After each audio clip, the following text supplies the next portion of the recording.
Welcome to the new series of Speak Up, the television and social media platform for Freemasonry in New Zealand.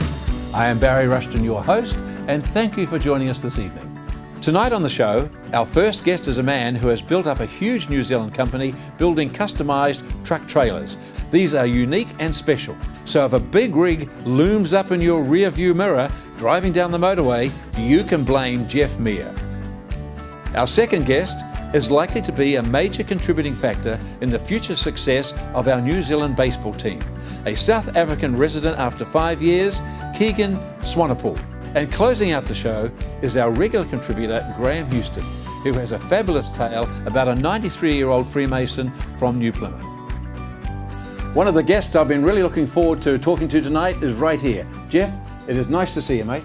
Nice to meet you. Wonderful to see you, my friend. Good on you. Mate, I think you've got some news for us, haven't you? Just last week, your company has won the Supreme Award at the actual Road Transport Association meeting. Is that correct? Yes, that's right. And tell us what you won and show us the prize that you got. I won the Supreme Contribution to New Zealand Road Transport. That's fantastic. So this trophy was given to for my services to the road transport industry, more so helping the industry into for health and safety, safety of the vehicles on the road, and helping the people to understand the new regulations that's just come out. So that was it. And Wairaki, you must have had a great night, right? Yes, I did. I like Wairaki. It's a great place to hold a function. I love it. Yes, it is. Before we go any further, I just want to tell our audience here that your company is a trailer manufacturing company, right? Yeah, it's heavy trailer manufacturing. And then you call it Fruhoff. Fruhoff, yes, right? That's right. And now you've turned that to being the largest manufacturing company for all of those transport things, livestock, refrigeration. That's right, yeah, we're industry leaders, yeah. Mate, how does it feel to actually be doing something great? I mean, you've done something right.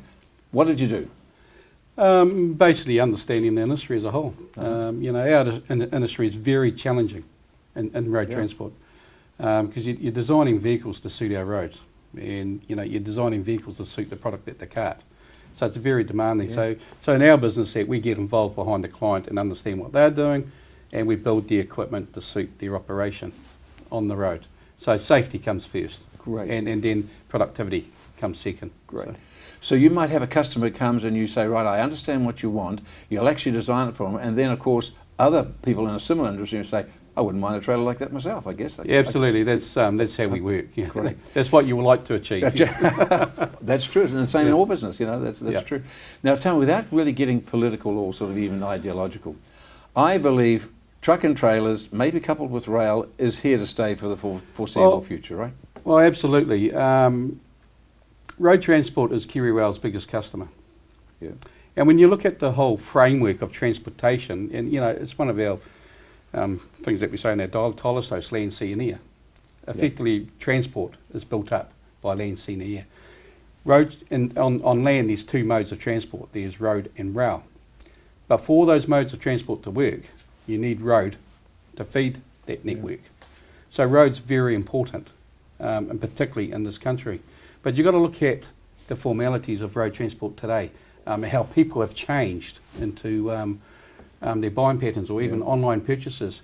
For an example, the supermarkets. And how often do you go to the supermarket today? I hate to say it, it's almost every day. Absolutely. And back in our young times, it was a weekly purchase. Exactly. And supermarkets were large. But now the supermarkets are small. They're built up in residential areas, and people are demanding fresh food every day. Yep. So for the lettuce that's grown in Gisborne, big large produce area, that's in the supermarket the next day in Auckland. Yep. And that's you can only do that by road. And unfortunately, road's here to stay. And if the roads drive us motorists crazy, they must drive you guys insane. Well, very much so, particularly in built-up areas like Auckland.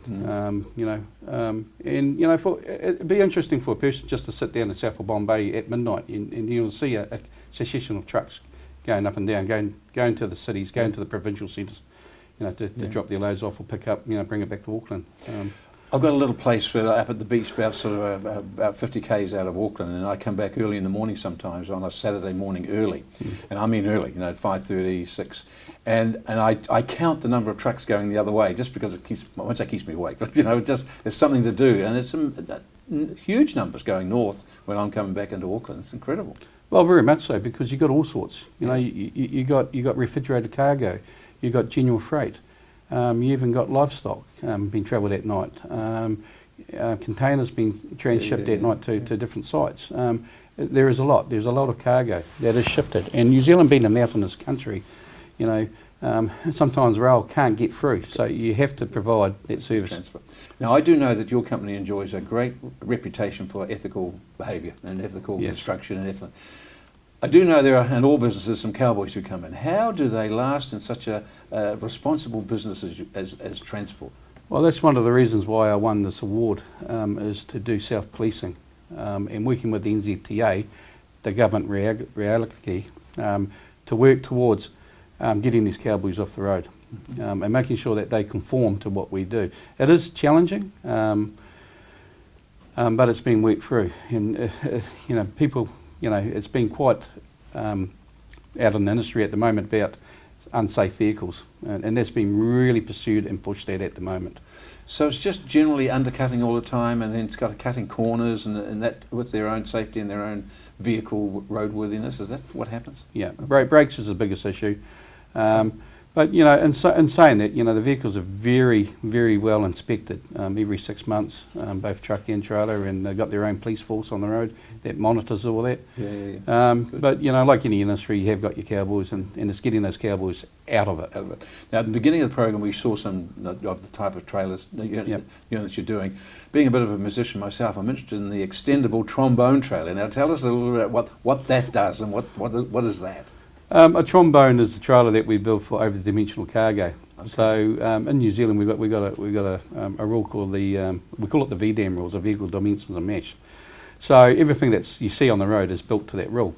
But once you go outside that rule, it becomes an over-dimensional vehicle. And so in a case of that, you need a trailer to cart these over-dimensional cargoes. This particular trailer extends, yeah, gotcha. And it fits a parameter of what the dimensions should be, and it extends out from one dimension straight out to about 30 odd metres long. Wow. Jeff, there's another trailer that I'm very interested in, because I know everybody talks about the humane aspect of transporting livestock, or even chickens in particular, right?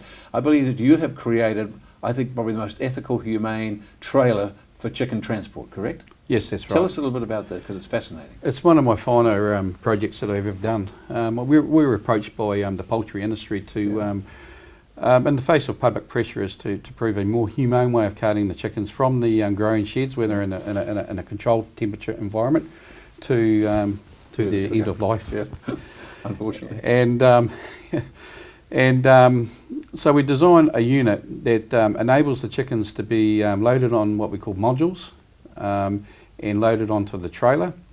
And we have a retractable curtain that comes down from the side. Now the roof is a lift-up roof, and the roof is like a loading device that holds the modules, and then the curtain comes down the side of it, and it keeps the chickens nice and warm for their trip. Great. So it's one of the finer projects that I've ever done. Fantastic. Oh, good on you. And there's another one you have too, called a walking floor trailer. Now that sounds interesting. It sounds like it just does this, does it? Yes, it's American.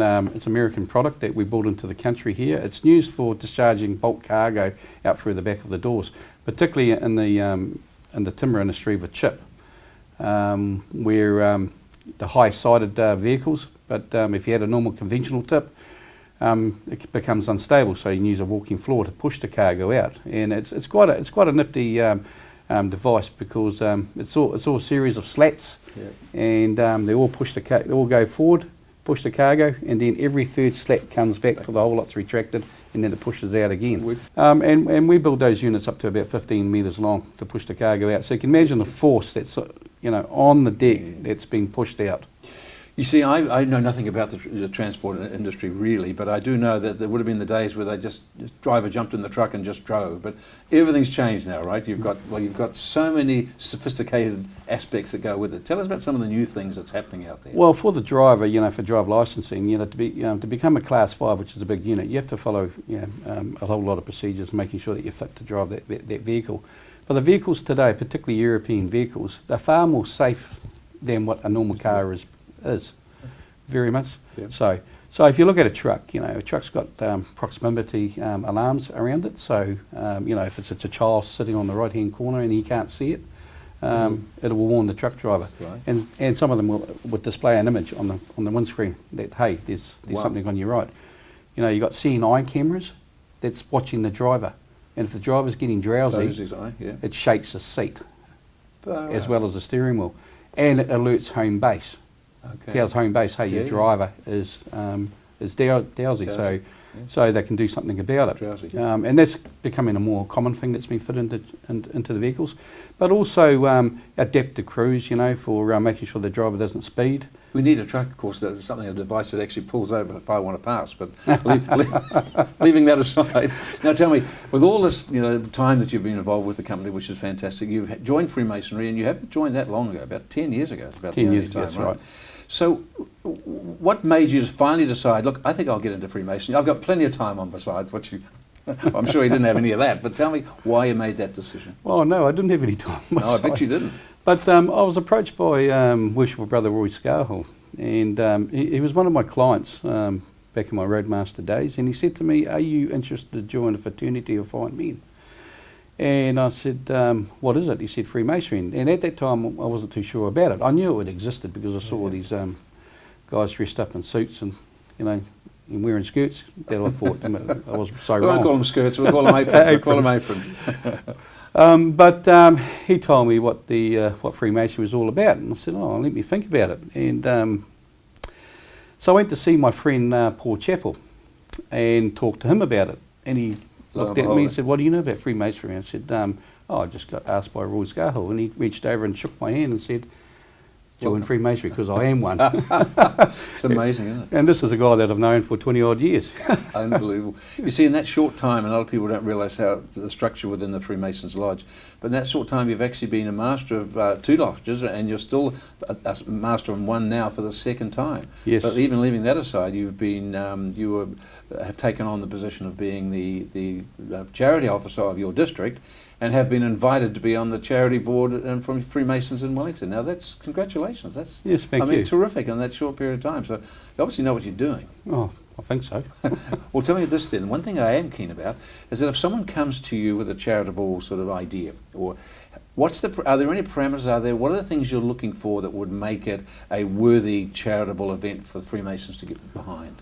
Well, the charity projects that we need to have a look at is something that has a benefit for the community. Yeah.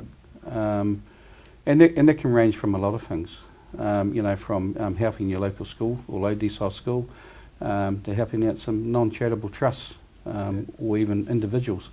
I love what I do, and I love getting behind the projects and helping the lodges to take these projects on. Well, congratulations, Jeff. It's been great having you here. Congratulations on your company winning this award. It is superb. I think it's the first time a trailer manufacturing company has been involved, it has won an award as such as this, right? Yes, exactly, yeah, for road transport. Which is fantastic. Yeah. All the best, mate. Looking forward to seeing you soon. Thank you. Bye.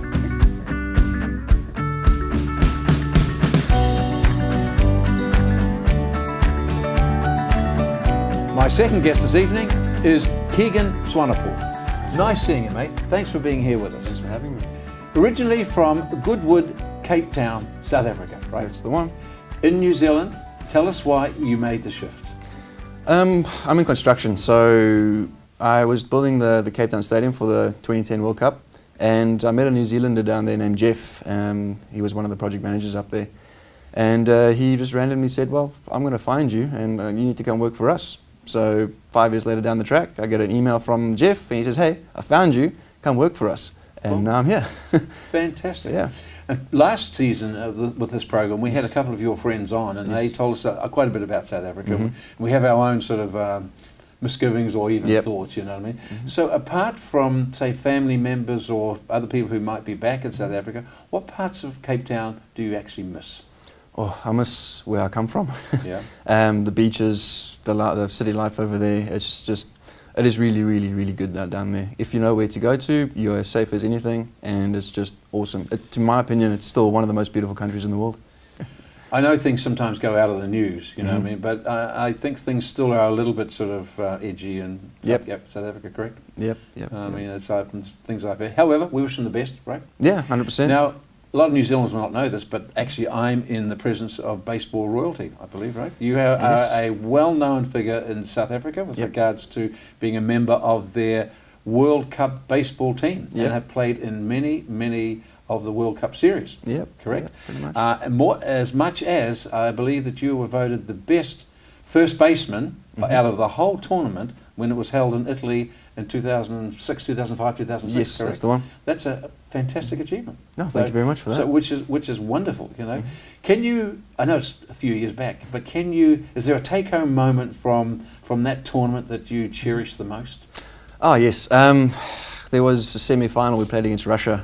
We were down 7-6, I think it was. We had a guy on second base, and I was up.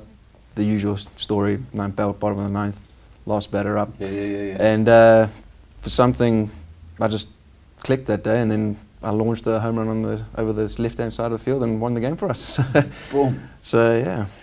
At times like that, I sometimes watch. This is baseball. Yes. This is baseball, Baseball. not softball. Yes, Right? yes. Baseball's where you chuck it.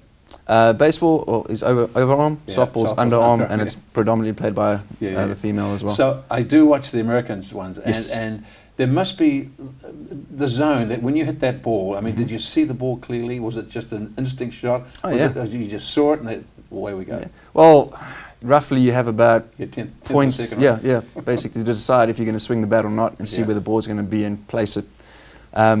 So yeah, it's almost like blurry vision, but when you're in that moment, everything's zoned in, and you can see it like a watermelon, basically.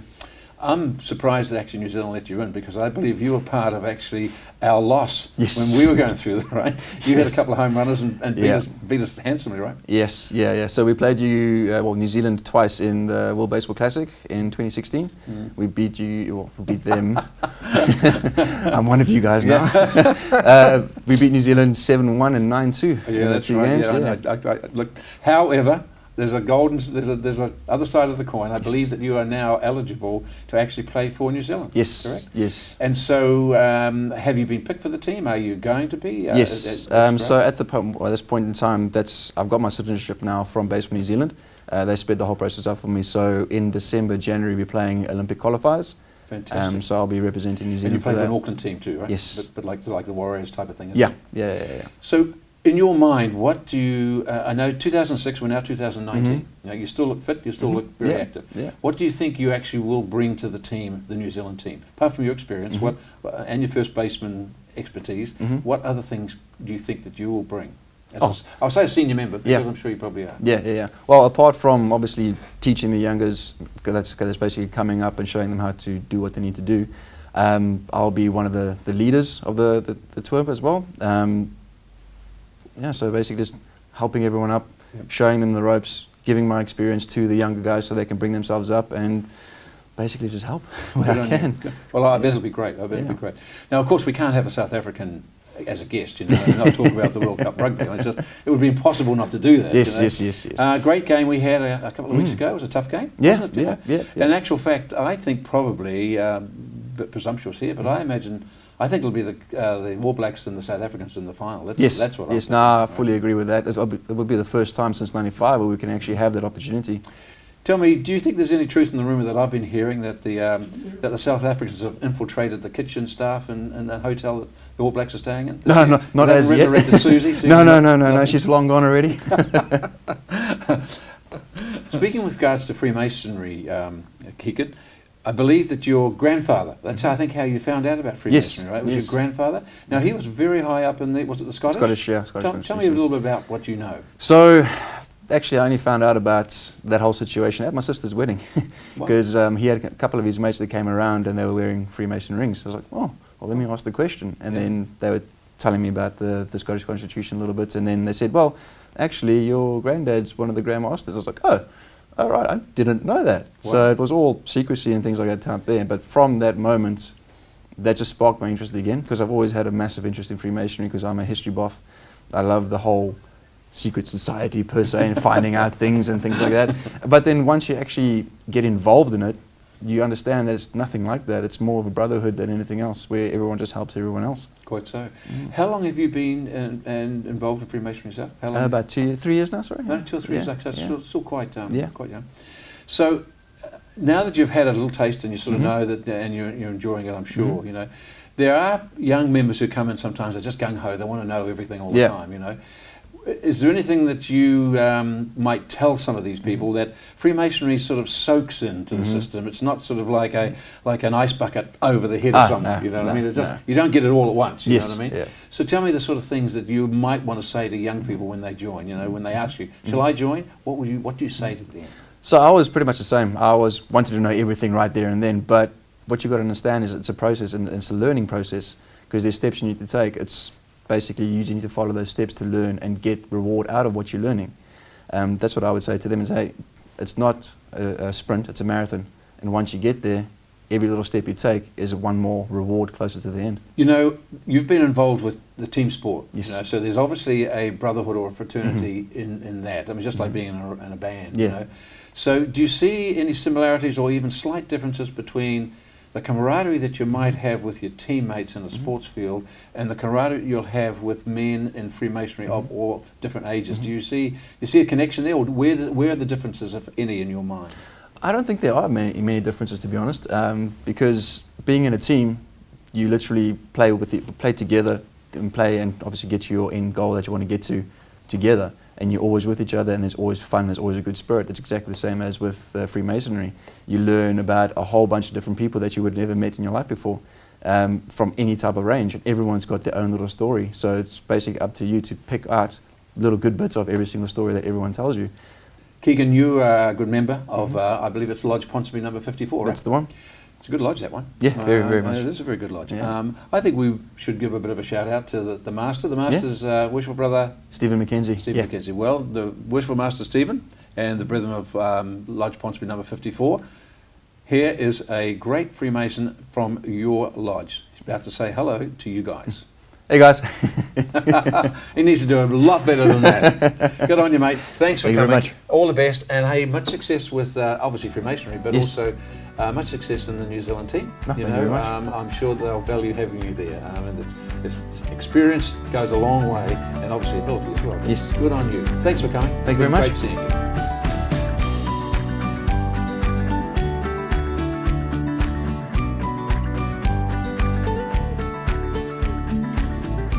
And rounding out the show, of course, this evening is our regular contributor, Graham Houston, who I believe, Graham, you're going to talk about someone who is very much alive.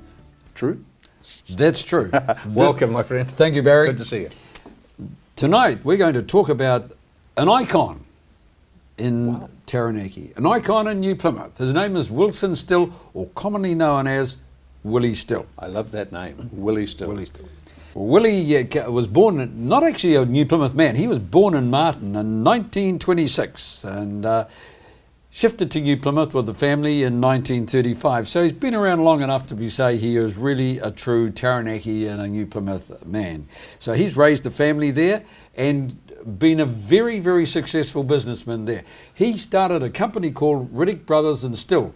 The Riddicks were two brothers and his brothers-in-law, and Willie Still. And that was a very large construction company in Taranaki. They built many, many projects in and around Taranaki and in New Plymouth. The locals will be familiar with the Tasman Hotel, which was a multi-storey building down by the old railway station. That was built by Riddick Brothers and Still. The McKechnie Copper and Brass Extrusion Plant, that was built over 6 acres. That was another project. The Northern Roller Mills out at Bell Block, construction site over 2 acres, built by the company. And so the hotel at Bell Block, the New Plymouth swimming pools down at Kara Park, the water treatment plant for New Plymouth, and 20 odd bridges that they built throughout the Taranaki area. And there were many, many more buildings that they did, but they were some of the bigger ones that he and his company did. So today, Willie's reached that grand old age of 93 years of age, but it's his community involvement that we really need to talk about. He was involved with the Taranaki Apprenticeship Committee. He was on the Labour Department Employment Assistance Scheme. He was on the Taranaki Regional Council, the Taranaki and the New Zealand Master Builders Association. He's a life member of both those organisations. Oh. The Pukeiti Rhododendron Trust, we've all heard of the Pukeiti Rhododendron Trust. Gardens. He's a life member of that organisation as well. The Taranaki Pioneer Village, he was on that committee that re-established that historical village down in Stratford. The Save the Opera House Committee, YMCA New Plymouth, he and his wife Rosie, whom he was married to for 60 odd years, had tremendous involvement with that, including being on the board of the National YMCA, and both Rosie and Willie are life members of that organisation as well. Taranaki Hospice as a trustee, New Plymouth City Councillor, and he's a past president of the Rotary Club of New Plymouth. I don't think Willie ever went to bed. Well, it doesn't sound like it, does it? Now, been in a meeting every day of the week. Now, in addition to that, he and Rosie donated 100 acres of forest land to the Queen Elizabeth Trust. Now, Willie was a doer. Willie and Rosie were doers. They would talk about something, but they would do it. Many people talk about things, and you don't get on and do it. Yeah. He does. Now, Barry, why am I telling you this story about Willie Still, a great community man? I lived in New Plymouth. No, that's not the reason. I told you that because Willie Still is a very good Freemason. Yeah, he is. He became a Freemason in 1950. Now, he's been chairman of the Lodge Directors. He's been a Lodge trustee for 12 years. He's been chairman of the Taranaki Masonic Trust for 12 years. He's was chairman of the building committee. But he never took office. Wow. So Willie got behind the lodge and worked in many areas, but he never took office. Well, that's unusual but wonderful. That is, he never fulfilled any of the roles in the office, such as master or wardens or deacons and that right. Yep. He exemplified to me, he exemplified the understanding that the real work of the lodge, of a Masonic lodge, doesn't take place in the lodge room. It takes place outside the lodge room. And that's where he put his efforts. He made a tremendous contribution to the organisation outside of the lodge room. Yeah. And he let other people take the office. Now, I've got to declare an interest here, Barry. Willie is my friend. And I cannot speak more highly, and so I know of his involvement in that community in New Plymouth and the work that he's done for the Freemasons. Well, it sounds like he epitomizes what we want as Freemasons, to do good in the community. Need to tell you, if you want to know more information about Willie Still, I'd like to. There's plenty. You can obtain this book. It's called Still Building. That looks good too. And it's the story, the autobiography of Willie Still and, of course, his beloved Rosie, from whom he never ventured very far away. Fantastic. Over 60 years. And it'll tell you the story about the buildings that they achieved, their involvement with all their organisations. Willie Still Building. Mate, what a great choice. Thank you, Good Barry. bloke, eh? Very good bloke. Thanks, Very mate. nice guy. See you next week, my friend. Thank you, Barry.